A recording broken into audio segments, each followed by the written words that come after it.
Welcome students to your science class. Let's study human skeleton today. Starting with the skull. The skull protects the brain from injury. All bones in the skull are fixed except the lower jaw. While lower jaw can be moved, they can be moved as they allow us to talk and chew food. Now coming to the rib cage. Rib cage provides protection to our heart and lungs. Okay, as we can see, it is situated in the chest cavity. We have 12 pairs of ribs. Coming to the backbone. The backbone is made up of series of bones called vertebrae. That's why it is called vertebral column. It surrounds and protects our spinal cord. Coming to the limbs, we have two pairs of limbs. The hind limbs or legs are used for walking, running, moving around, and the forelimbs or arms allow us to do a variety of tasks such as lifting and using objects. But the bones are rigid, we cannot bend them. So, how we are being able to bend the bones, our elbows, knees, because of joints. Now, let's learn about joints.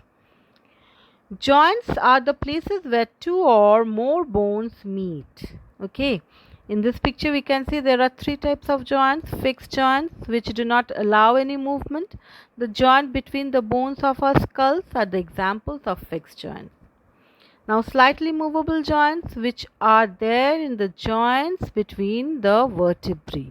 They allow very little movement.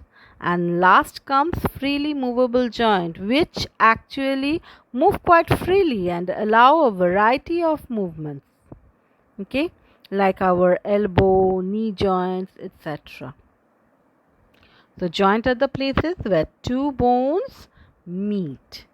Now coming to the types of movable joints. The first one is pivot joint.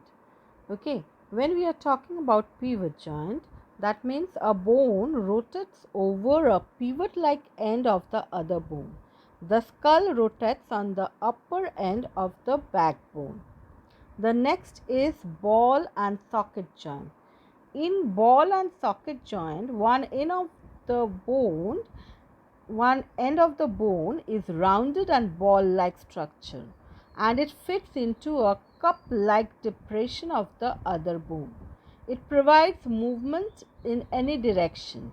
Shoulder joints and hip joints are the example of ball and socket joint.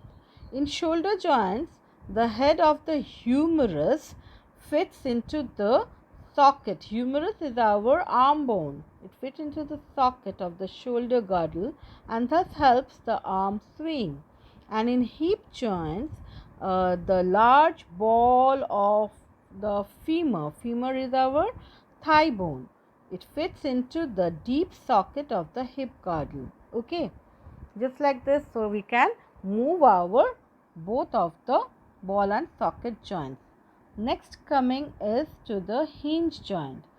The joint which moves like hinge in one plane only, like the hinge of the door. Okay, if you see that the bones of the fingers of the toes are less perfectly, and then the knee joint, these all are hinge joint because they can be moved in one direction only. The hinge joint usually gives sufficient power because there is less danger of twisting at this joint. So they are, as in the picture also you can see, the hinge joint can be moved in the kind of the direction as the hinge of the doors are moved. Now coming to the last one, gliding joint. This is the kind of joint that allows bones to glide over each other, providing little movement in all directions. Examples, the joints between the bones of ankles and wrist. Okay. Now we know that where the two or more bones meet is known as joint, right? These two bones are held together with a kind of fiber that is known as ligament. Not only ligament, on the head of the bones there is another smooth elastic tissue which is known as cartilage, which actually covers and protects the end of the bones. Cartilage is present in other organs also. You can feel that in the ear and nose. If you touch your ear pinna, you will find it a soft, not hard as bone, a soft tissue is there. Okay, that is what cartilage is.